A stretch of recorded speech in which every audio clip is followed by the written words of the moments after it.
Hello friends and welcome back for another episode of Indie Impressions. My name is Nick and today we're going to be checking out One Duck by developer Nostradaemon. This is a game from LD28. I know we've kind of moved on. We're not going to be doing really too much more LD28 coverage, but I figured this was one that I passed up that actually I think kind of deserves to be covered because of its insane simplicity yet amazingly addictive tendencies. I actually found myself playing this for like 20 minutes, which is insane because if you know what this actually ends up being, there's almost no reason at all for that to be the case, but it's got that kind of cookie clicker feeling to it. So you're probably wondering, what is the deal with One Duck? Why is there a duck in this tiled room? Almost seems like we're in sort of an insane asylum or something, playing with this duck toy, and that is very similar to what the actual truth is here. Essentially, the entire game boils down to that we will be picking up and throwing this duck for basically, as far as we can tell, no reason. And that will usually only get a player so far, but because we've been conditioned through video games to understand that a stimulus will usually spur us on, even if it's a very minor one, it will sort of spur us on to continue to do a thing for longer than we usually intended to do. And about 50 or so of these bounces is enough for most people to realize that they're probably about to get bored, and this is exactly when the game kicks in and tells us, well, we should probably keep doing this, because now all of a sudden there's a whole layer of metagame that we had no idea even existed. At 50 bounces, we realize our duck enlarges, and then the sky becomes the limit. The world is our oyster, and we have no clue where on earth this game could go from here. And I had pretty wild, skyrocketing ideas and expectations of this, but then again, I had to kind of rein them in a little bit, because this is a game designed in 48 hours, and it'd probably be a little bit impractical for things to go too crazy. I was starting to think, like, what if after a certain amount of throws, the room starts to peel away, and we find out that this is only the beginning, and there is a whole nother game underneath this layer, because maybe it's like an onion or something, and I don't know. Anyway, at 100 bounces, we find all of a sudden we have a blue duck, and now you're starting to think, well, okay, two things so far that have happened were cosmetic, and to be perfectly honest, that probably isn't going to make a very meaningful difference to us, right? But start to wonder, how many cosmetic things can you do to the duck before maybe the nature of the gameplay starts to change? And after that blue duck changes, well, what else could there be? Maybe it's going to change to a different color. Is it going to be considerably inconsequential in the end? What happens to this duck? Is the entire point of this game to just continue to force us to stay in one place and basically do nothing? I mean, it's almost like a squash simulator at best, but you can't even quite go that far. At best, right now, all we're dealing with is just ability to pick up and throw around one physics-enabled object, but we're getting very near another 100, which might make us realize something is going to change. All of a sudden, we reach 200 and we can break the rules. And what does break the rules mean? Well, it's an LD28 game, and the theme for this series of LD games in this competition was you only get one. So all of a sudden, we now no longer have one, we have two, and we have broken the rules, and we continue to bounce things at a slightly faster pace, and this is where you start to wonder, if you can get one duck, what else could happen in this series of events? Maybe it's going to follow a similar premise. Maybe after a few bounces, this duck might enlarge and then turn blue, and then maybe we'll get a third duck. Who knows? It's hard to say, but the best thing we could do is to continue to pick this up and throw it, and just see if maybe something will change as we get toward the 300 mark on bounces.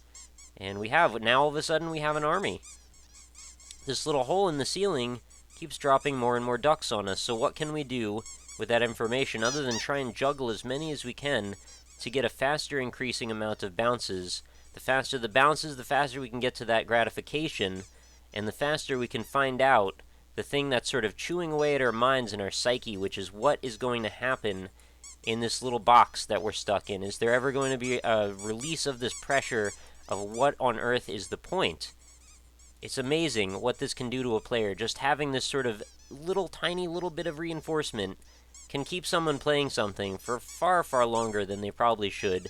And this is why achievements were such a brilliant idea when they were added to the Xbox 360 library and made mandatory, because all of a sudden, things that had no point, or games that were terrible, still had some sort of value on a meta level.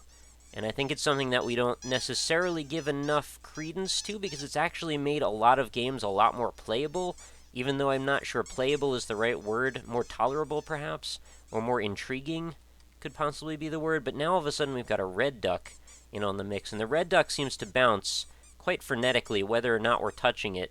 So all of a sudden, if we were playing Cookie Clicker, this would be the equivalent of perhaps an automatically clicking cursor that would sit on top of the mouse, cookie rather, and just continually give us another number. So now we're gaining passive bounces, and so you still continue to wonder, what's the limit to this? Where could we go with this concept, and where will things continue to form? So we're noticing we're already getting into the high 6 and now early 700s on our bounces here. And what would be the next increment you would predict? Well, probably, since we seem to be increasing by like half roughly each time, although it seems to be a little bit inconsistent, I would think we would either be looking forward to something happening at 750, and that just passed, so that's not it. So the next increment is probably going to be 1,000. And from there, well, we're already at insanity, so where could things continue to go from that point? The mystery is probably what will continue to drive us forward, and I feel like I'm reiterating the same point far too many times, but this concept is so freaking simple, yet I've found that I could play it for far longer than anyone probably should. I also am sort of wondering what's up with the fascination with indie games and ducks, because it seems to be a recurring trend that I've found many games seem to take advantage of, and it seems to work pretty well every single time, with something about ducks, this caricature of a creature that's turned rubber and made stiff and sad and lifeless. For some reason, that seems to entrance us and keep us wondering about what could be the intrinsic value of this duck. And all of a sudden, the game is completely broken. We've reached 1,000. 1,000 bounces means the game is broken, and the ducks will pour endlessly from this cubby hole up at the top. I believe occasionally a red duck will bounce in, and we'll start to see the number of bounces increasing exponentially. And it's only a matter of time now before basically all semblance of order is lost. The ground will become coated in ducks, and there will be simply nothing left for us to do other than wait for the game to crash from running out of frames per second. And, well, we can still maintain 60 for a little while. The game is not super optimized. It is a Unity game after all, which is not usually a bad thing. But, it just sort of means that with all these physics interactions and all of the, not super high poly count duck models floating around. Not that they're super crazy high, but they're enough. There's enough rounded edges here to make things all of a sudden take a bit of a turn in the frame rate department. So this is sort of where we'll leave off One Duck by Nostrademon. It is a very strange experiment that's captured my interest in a way that it probably shouldn't have, but it may actually capture your interest as well. So I figured it would be interesting to offer this up to you in the event that maybe you'd want to try something like this out. And it might be a fun thing to show to a friend. And I'm very curious to know what your reactions are and if you had a similar feeling to this. I also may want to annotate this, that you should probably play it before you get too far into the video, because once you've seen what this has to offer, it sort of does spoil the experience a little bit. But I will let you know if we get to 10,000 bounces, there's a message that pops as like, why are you still playing this? Or are you still playing this game? It's a silly and very simple premise, but one that I can appreciate in a way that I probably shouldn't be able to. So anyway, I'm going to leave us with that. Thank you everybody for watching as always. Feel free to go check out the game yourself. It is free to play in browser. I didn't see that there was a downloadable client for this, which I'm wondering if there was. Perhaps it would run better at a higher amount of ducks on screen, but not that that's particularly necessary. Everything after the 10,000 bounce point, I don't believe there's anything more that happens. So I will leave you again for today. Hopefully you'll check out the description for even more indie impressions. There's a new episode going up every single day. The website, indie-impressions.com, is where you can find tons more, and I hope you have a lovely night. So I'll talk to you tomorrow.